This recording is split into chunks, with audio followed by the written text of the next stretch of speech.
Pode ser polêmico, mas é inegável. A Sony disparou agora na recente anúncio de mais de 90 milhões de unidades de PS4 vendidas. Mas por que todo esse sucesso? Será que são jogos? Será que é o aparelho? Será que a concorrência é ruim? Vamos explicar definitivamente por que a Sony levou essa geração.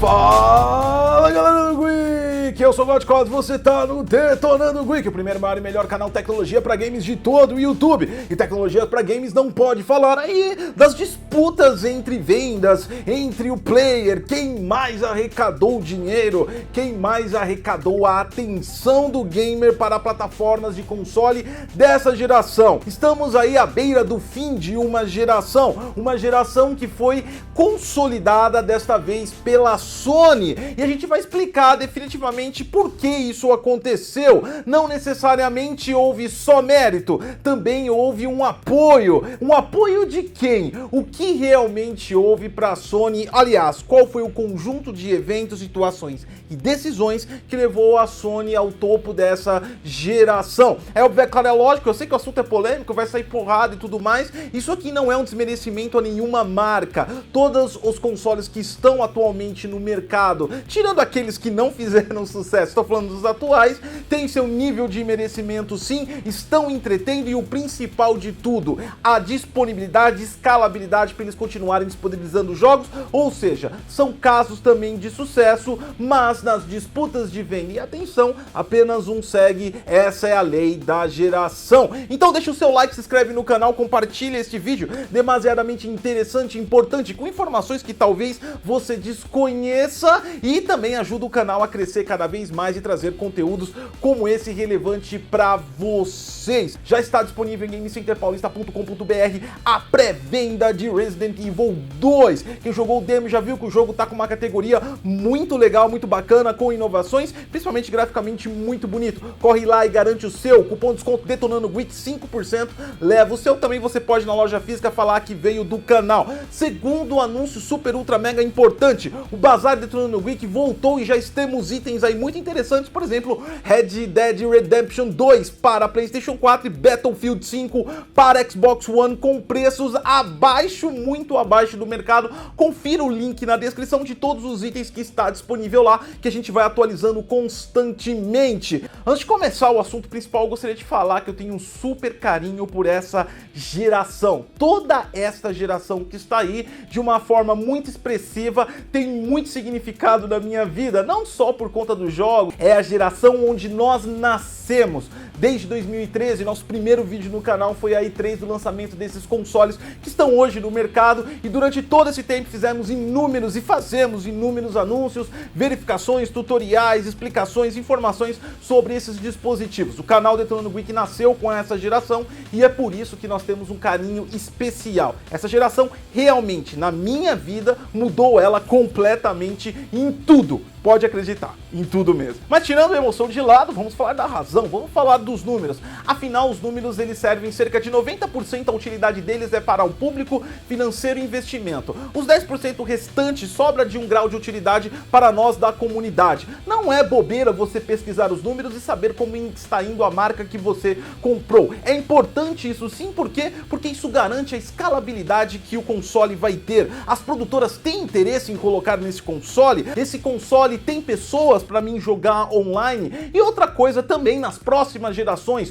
qual é o grau de competência da empresa para assumir o posto na próxima geração e dar continuidade no trabalho. Tudo isso os números apontam pra gente. E efetivamente nesse quesito, tanto o Nintendo Switch, PlayStation 4 e Xbox One estão muito bem. O que eu quero dizer é que, independente de quem esteja ganhando, os três consoles se consolidaram. Ao contrário, por exemplo, do Nintendo Wii U, que entrou o primeiro aí de toda essa geração e também foi o primeiro a ser convidado a se retirar. Quem acompanhou os números do do Nintendo Wii U e mesmo assim teve vontade de comprar, provavelmente colocou um pé atrás porque viu que a coisa não estava indo bem. Esse é um termômetro para o consumidor e todas as marcas, como eu disse, Nintendo Switch, Xbox e também PlayStation 4 estão bem esquisitos, ou seja, eles têm vida próspera. No entanto, nessa geração temos destaque absoluto aí de Sony, com a marca aí recente anunciada oficialmente de mais de 90 milhões de unidades de PlayStation 4 vendidas. É importante falar que a Sony contabiliza a remessa enviada e não necessariamente a vendida oficialmente. No entanto, ninguém envia 90 milhões só para ficar parado em estoques. A gente sabe que tem saída. Não faz sentido produzir se não tem quem compre. E a empresa provavelmente teria uma bolha aí de capital parado dentro dos seus estoques. Pois bem, então, gostaríamos de contar uma história super bem sucedida, uma vitória apaixonante de uma empresa extremamente dedicada ao público gamer, que elevou o seu patamar a todos os níveis e conseguiu com mérito e honra todo o resultado que ofereceu agora. Mas a realidade não é tão bonita quanto contada em livros de ficção científica e também em historinhas de lendas para crianças dormir. Vamos aos fatos iniciais. Começando, é lógico, pelo início. Quem acompanha gerações de consoles há tempos sabe que o momento crucial de uma geração e que também antecede o sucesso e pode até anteceder o fracasso dela é no início. É lógico que o início não compete todo o desenrolar da história, mas o início, um pontapé bem sucedido, faz toda a diferença. E a Sony fez isso, mas não porque ela se empenhou para fazer isso, mesmo porque o PlayStation 4 foi entregue ao público com um pouco de inovação e até mesmo algo diferente. Afinal de contas, a PlayStation Plus passou a ser paga para jogar multiplayer a partir do PlayStation 4, ou seja, não havia um grau de inovação, apenas um upgrade de aparelhos e demonstrações de gráficos como é de se esperar de toda a geração. Lembrando que a Sony estava passando durante o lançamento e até 2015 numa fase de reestruturação financeira devido aos soberbos gastos e dispositivos que ela imaginou que todo mundo iria comprar com preço altíssimo. Se a gente pode lembrar, por exemplo, do PlayStation 3, que foi o console mais caro da história, o modelo dele Ultra Mega Power Foderator era lançado a $600, o que fez a Sony desembolsar um monte de dinheiro para não matar o seu próprio console. Pois bem, se o console estava lá, apesar de ser uma máquina melhor, uma máquina mais performática, como toda nova geração tem que ser, mas não havia conceitos sendo modificados, não havia tantas novidades. Afinal de contas, algumas novidades até mesmo foram quase que inúteis. Por exemplo, o touch do DualShock, a luz diferente em cada controle, é um acessório experimentalmente interessante, legalzinho, mas não tem muita utilidade, não houve muita utilidade durante toda a geração. Pois bem, o que realmente levou a Sony a um pontapé inicial muito bom foi um cara chamado Don Matrick, que era o cara da Microsoft, do Xbox. Aliás, não só ele sozinho, porque ele não era dono da Microsoft. A ideia da Microsoft inicial era incompatível com o público gamer e a Sony foi muito esperta em usar isso contra a própria Microsoft, impulsionando e agravando, até mesmo em notícias de seus executivos, publicações em Twitter, falando que estava construindo um console para gamers, não para você colocar na sala de estar, como era o conceito multimídia central de entretenimento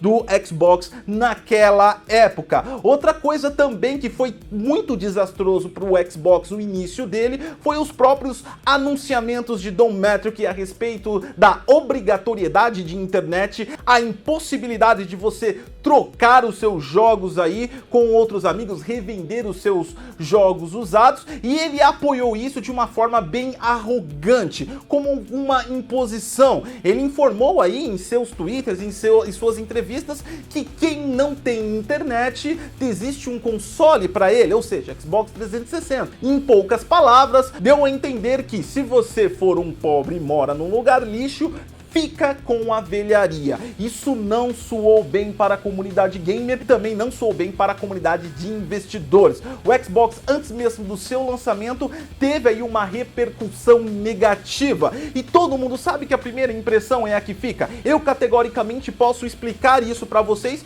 porque como eu disse, nós iniciamos o canal em 2013 junto com os consoles. Durante 2014 eu estive falando exclusivamente da plataforma Xbox, principalmente com o pioneirismo do nosso canal em mostrar as atualizações. Enfim, eu quero dizer que durante 2 anos, exatamente 2 anos, eu recebi perguntas em comentários do canal se o Xbox One era obrigado a ter internet. Tamanha repercussão negativa que deu. Como eu digo, a primeira impressão é a que fica. Isso ajudou muito a Sony a impulsionar aí a sua marca. Também a gente tem que contar a parte do legado, mas esse eu não contabilizo como algo realmente importante. Ele é importante para iniciar, mas se você não prova que é capaz, ele cai por água abaixo. O legado de PlayStation 2, o reinvestimento e a reforma no PlayStation 3 para reemplacar ele, corrigindo os erros iniciais, e todo o legado que a Sony tem no mundo dos consoles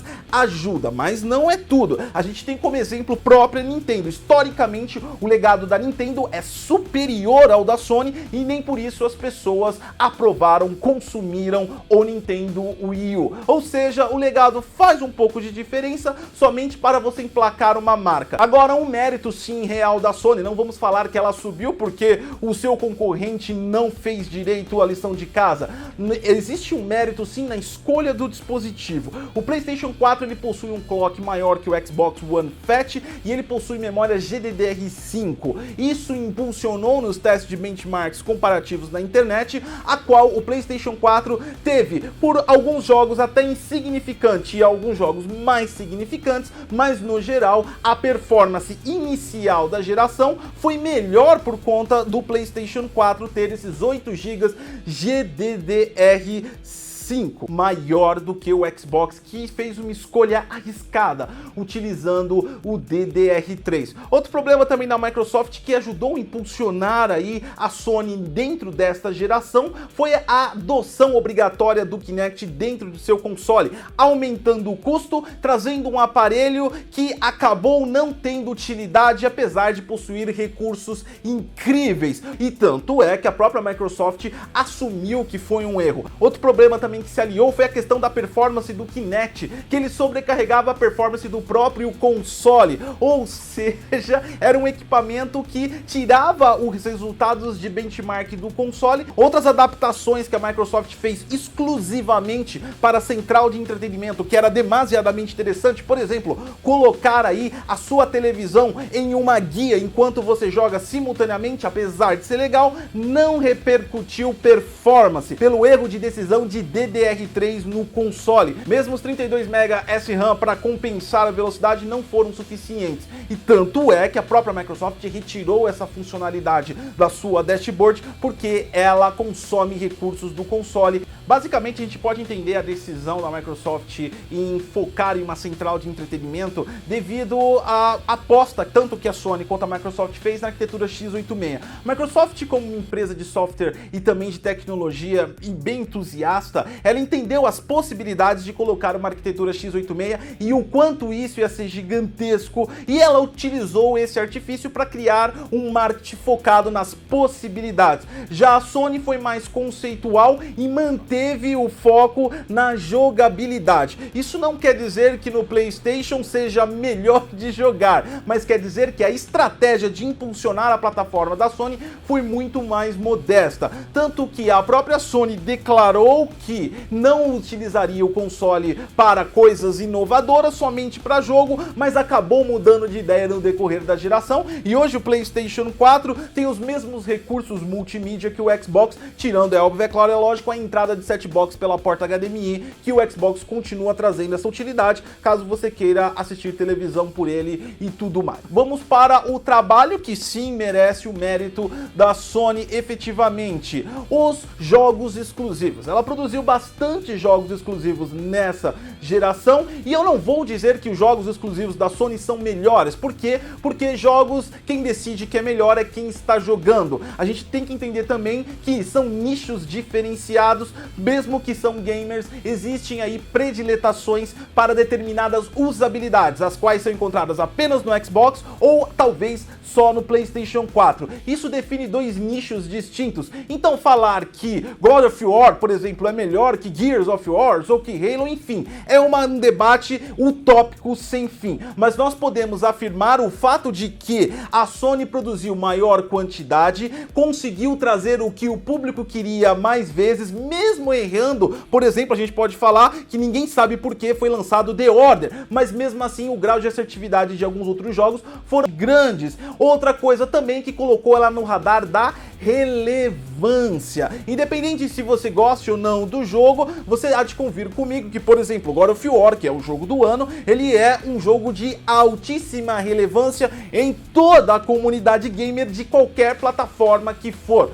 Todos falaram bem, todos falaram mal, todos quiseram ou não quiseram jogar, mas o jogo esteve na mente de todas as pessoas. Podemos afirmar também, por exemplo, Spider-Man, um título que é derivado aí de royalties da Marvel, um título que não tem uma consagração no mundo gamer tão gigantesca, acabou aí sendo apoiado pelo marketing da Sony, pela jogabilidade, pelo trabalho que desenvolveram nele, um jogo de alta relevância também. Como eu disse, a Sony acertou no gosto do público do PlayStation. E a Microsoft não ofereceu isso não por não ter qualidade, não por não ter a capacidade, não por o console não suportar esse conceito, mas porque a Microsoft entendeu com a entrada de Phil Spencer, com a saída de Don Matrick que Phil Spencer assumiu, pegou aquele bolo de problemas que haviam sido lançados inicialmente, começou a limar. Eu acho que você pode perceber muito claramente que houve uma reestruturação na divisão Xbox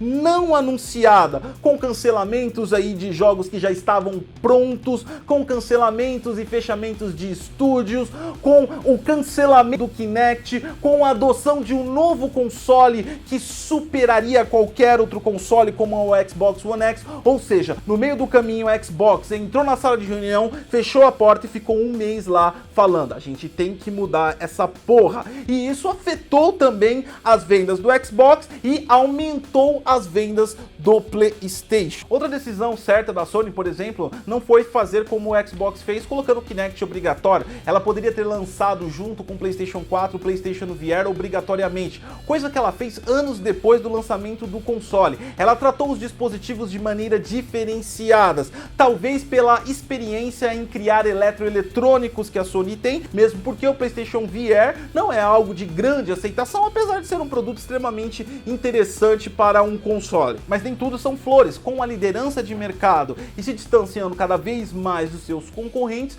a Sony adotou algumas medidas e decisões até um pouco arrogantes do ponto de vista de consumidor. Muitas delas a gente tem ciência que é devido à reestruturação que ela passou, onde teve também cortes financeiros. Por exemplo, o grande problema de royalties com a Nvidia, a qual teve que ser renegociado no PlayStation 3, provavelmente impactou muito para a Sony não trazer a retrocompatibilidade, e ela não trouxe. A Sony também se mostrou muito relutante em ouvir os anseios da sua comunidade. O cross-platform de Fortnite foi basicamente um forceps em cima da Sony de todos os fabricantes e publishers impulsionando. Tanto que recentemente está lá no DetonaGeek.com.br, Rocket League inaugura o segundo jogo crossplay entre todos os consoles atualmente no mercado. Também a gente pode falar em relação a preços. A PSN, mesmo que no Brasil acabe sendo mais caro por conta de inúmeros problemas de tributação e pela representação baixa da Sony aqui no Brasil em relação à Microsoft, que é maior, a Microsoft está aqui há anos, então ela tem acordos e maneiras de trabalhar no mercado mercado interno mais eficientes talvez do que a Sony, mas a gente vai fazer uma representação mundial que no geral a Sony oferece preços mais caros do que a própria Xbox, inclusive em títulos multiplataforma, ou seja, é simplesmente um reflexo de quem está liderando o mercado. Para quem é fã da marca, gosta e impulsiona que ela ficou líder, mas no entanto, você se olhar como consumidor, a liderança muito alta pode atrapalhar no nosso bolso também. Outros pontos, por exemplo, negativos é o próprio PlayStation 4 Pro, que não upou muito em relação, por exemplo, ao próprio Xbox One X, e é relativamente um produto que é indicado apenas para quem tem televisores 4K, porque em Full HD ele não vai apresentar a menor diferença. A técnica checkboard era muito boa em 2016, 2017, quando lançou, e começo de 2018. Da metade de 2018 para cá, começou a ser mais visível a técnica checkboard e um maior embasamento também no console. Em resumo, toda história aí de vitória também existem derrotas, existem situações, existem oportunidades, e a Sony foi eficientemente competente nesse quesito e conseguiu aproveitar todas as suas oportunidades que a concorrência ofereceu, também aproveitou as oportunidades de mérito dela com a expertise que tem na construção de seus estúdios de entretenimento, impulsionou ainda mais a sua marca, e mesmo os seus erros expostos não afetaram negativamente ao ponto de ela cair constantemente no índice de vendas, mas poderiam ter aumentado se ela tivesse ouvido a comunidade. No entanto, para a próxima geração a coisa vai ser extremamente deliciosa, porque nós temos duas empresas que disputaram uma geração, uma que com certeza aprendeu com os erros da Microsoft, está sob uma boa liderança, que é Phil Spencer, que tem atendido a comunidade com serviços, por exemplo, como Game Pass, um absoluto sucesso, a qual provavelmente vai ser ampliada. A Microsoft tem uma estrutura grandiosa para a próxima geração em relação a xCloud e tudo mais. A própria PSN já disponibiliza download no PS Now, quem sabe vira um PS Pass, alguma coisa do tipo. Ou seja, a concorrência vai ser árdua e a Sony não aposte que ela vai ter oportunidades de novo de subir com os erros do início também dos seus concorrentes. E esse vídeo desmistificou tudo que você queria saber, ou pelo menos partes, porque o assunto é bem vasco. Deixa a sua opinião aí também, e por gentileza, não fique quebrando o pau. Isso daqui é um debate inteligente sobre uma questão importante para o nosso mundo, que são os consoles. Afinal de contas, o somatório de todos eles vendidos passam a base dos 170 milhões de gamers jogando diariamente nesses aparelhos, e isso impulsiona a nossa comunidade. Deixe seu like, se inscreve no canal, participe dos nossos grupos oficiais, link na descrição. Eu sou o Gotcos, entra no detonandogeek.com.br e até a próxima.